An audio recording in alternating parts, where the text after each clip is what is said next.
Assalamualaikum warahmatullahi wabarakatuh. Halo, apa kabar teman-teman semua yang ada di SDIT Cahaya Bangsa? Kak Kempo harap semuanya dalam keadaan sehat walafiat. Nah teman-teman, hari ini ketemu dengan Kak Kempo yang akan memberikan kalian hadiah berupa satu kisah tentang satu Muharram atau Tahun Baru Islam. Nah, bagaimana kisahnya? Dan Kak Kempo kali ini akan bercerita dengan menggunakan gambar. Maka dari itu, simak baik-baik kisah pada hari ini. Duduk yang rapi dan mari simak kisah berikut ini. Di masa Rasulullah masih hidup, ketika beliau menyampaikan ajaran Islam kepada masyarakat di Mekah, tampaknya tidak mudah untuk dilakukan karena begitu banyak tekanan, begitu banyak halangan yang dirasakan oleh Rasulullah dan pengikutnya. Hingga suatu ketika Rasulullah dan umatnya yang ada di Mekah itu di lockdown, kalau bahasa sekarang ya, dibatasi kebebasannya. Mereka dilarang berdagang. Kemudian sesama muslim dilarang ada pernikahan. Tidak bisa bebas dalam menyebarkan agama Islam. Namun Nabi Muhammad SAW tidak akan menyerah. Kemudian atas petunjuk Allah, Rasulullah merencanakan untuk hijrah atau pindah dari Mekah ke Madinah. Maka pengikut-pengikutnya ada yang sebagian lebih dulu berangkat ke Madinah, sedangkan beliau berangkat kemudian. Orang-orang Quraisy yang sangat membenci Rasulullah tampaknya sudah mempunyai rencana yang sangat jahat. Mereka ingin membunuh Rasulullah. Maka pada malam yang sudah ditentukan, mereka mengepung kediaman Rasulullah.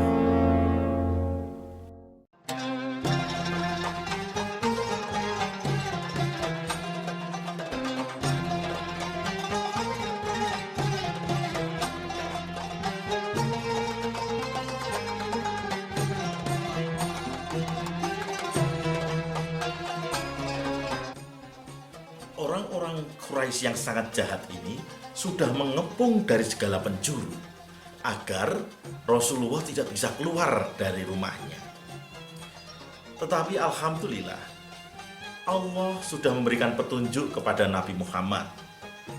Maka Nabi Muhammad meminta kepada sahabatnya Ali bin Abi Thalib untuk menggantikan beliau tidur di tempat tidur yang sering beliau gunakan. Beliau berkata kepada sahabatnya, "Sahabatku Ali, pakailah selimut atau jubah yang sering aku pakai saat tidur." Kemudian Ali pun menerimanya dengan sukarela. Padahal ini adalah sebuah tindakan yang bisa membahayakan Ali sendiri. Tapi Ali ikhlas. Ini semua demi syiar Islam dan kecintaannya kepada Rasulullah.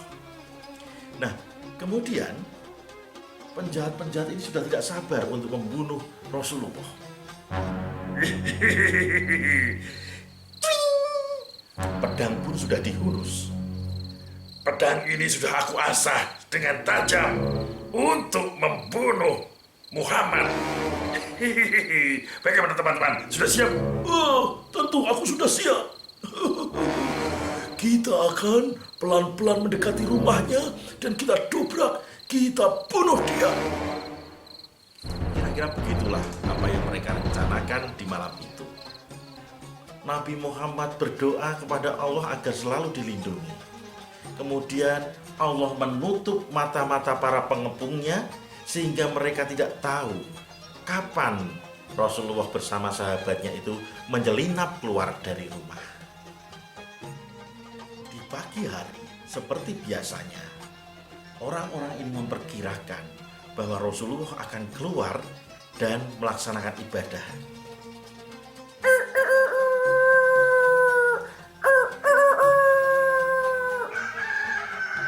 Ali yang ketika itu menggantikan Rasulullah di dalam rumah, dia keluar dari rumahnya.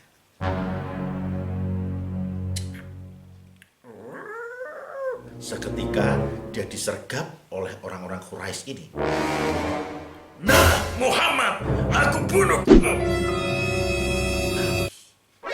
Betapa terkejutnya mereka ketika Ali menoleh. Mereka menjadi kecewa. Hei, kemana Muhammad?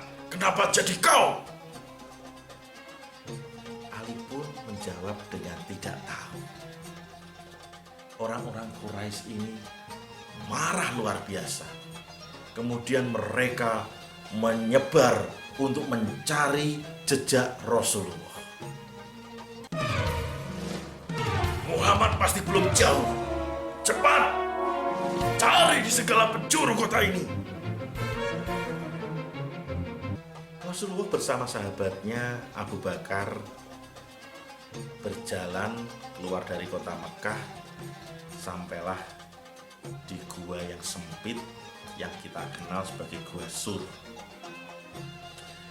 Beliau akhirnya masuk dan bersembunyi di dalam gua itu. Tampaknya jejak Rasulullah ketika bersembunyi itu bisa dilacak oleh orang-orang Quraisy itu.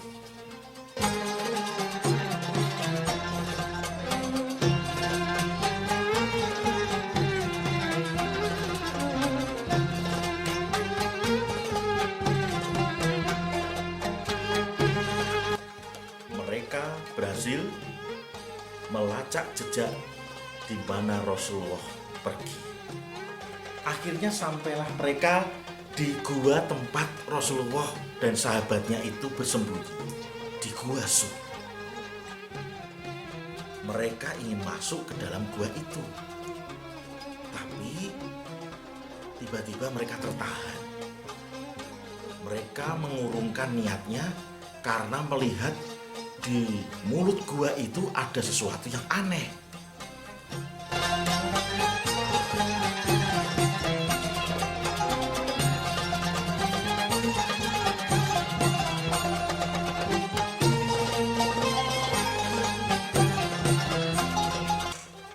Karena melihat ada binatang-binatang itu di pintu Gua Sur, sementara sarang laba-laba itu tidak ada kerusakan sedikit pun, orang-orang Quraisy itu tidak jadi masuk. Hei, lihatlah. Ini ada sarang laba-laba dan tampaknya masih utuh. Iya, betul. Lihatlah, di situ juga ada sarang yang besar, sarang burung liar. Kalau seandainya ada orang masuk ke situ, pasti sarang laba-laba ini rusak dan burung-burung ini pergi. Pasti tidak mungkin ada orang yang melintas dan masuk ke gua ini. Sebaiknya kita tidak usah masuk ke dalam. Jangan-jangan nanti malah kita digigit binatang-binatang liar. Akhirnya orang-orang Quraisy itu mengurungkan niatnya dan pergi menjauh dari gua itu. Ada satu kisah ketika Abu Bakar menemani Rasulullah saat beristirahat di Gua Sur. Saat ada di dalam gua, Abu Bakar sudah memastikan keamanan di dalam gua. Dia mengecek apakah di dalam gua itu ada binatang-binatang berbahaya. Ketika Rasulullah pada saat beristirahat dan kepala beliau berada di pangkuan Abu Bakar saat itu sedang berjaga. Dia melihat ada satu lubang yang belum dia tutup.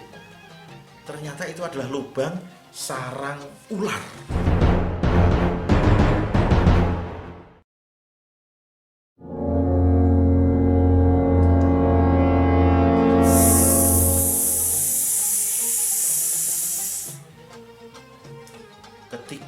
ular itu berusaha keluar dari lubang dan Abu Bakar melihat, Abu Bakar segera menutup lubang itu, menahan agar ular itu tidak keluar dengan kakinya.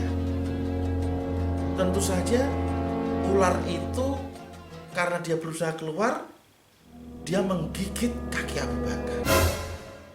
Akibatnya racun dari ular itu menjalar melalui gigitan itu. Badan Abu Bakar lama-kelamaan merasa panas, meriang. Dia berusaha sekuat tenaga agar dia tetap bisa terjaga. Karena rasa sakit yang begitu ia rasakan dan dia menahannya, ia tak sengaja meneteskan air mata. Dan air mata itu tak sengaja pula mengenai wajah Rasulullah. Rasulullah pun bangun, kemudian menanyakan kepada sahabatnya itu, "Wahai sahabatku, apakah kamu menyesal sudah mengikuti aku?" Ternyata Abu Bakar menangis bukan karena dia menyesal, tapi dia menunjuk bahwa ada ular yang ingin mendekati Rasulullah. Ada kisah yang menyebutkan bahwa ular itu memang ingin menemui Rasulullah dan sudah menunggunya lama di gua itu. Dan berkat pertolongan Allah, Rasulullah kemudian menyembuhkan kaki Abu Bakar akibat gigitan ular itu dengan mengusapkan ludahnya. Alhamdulillah, Abu Bakar yang tadinya menggigil kesakitan karena racun ular sudah berangsur-angsur sembuh. Singkat cerita, ketika Rasulullah sampai di kota Madinah, Rasulullah sangat disambut gembira oleh orang-orang Madinah dan orang-orang Mekah yang sudah sampai di sana. Masya Allah. Nah, perjalanan Rasulullah dari Mekah ke Madinah itulah yang akhirnya menjadi penanda tahun baru Islam, yaitu tahun baru Hijriah. Adik-adik, mari kita ambil hikmahnya dari perjalanan Rasulullah ini, yaitu bahwa kita tidak boleh begitu saja menyerah, tidak boleh begitu saja kalah dengan situasi apapun. Termasuk ketika saat ini kita sedang dilanda pandemi. Ya, kita harus memiliki semangat yang seperti ditunjukkan oleh Nabi kita Nabi Muhammad SAW dan sahabat-sahabatnya.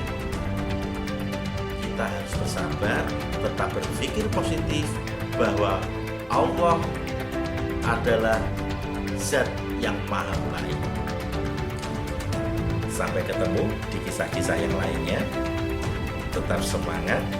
Mohon maaf jika ada salah-salah kata dari kakekku.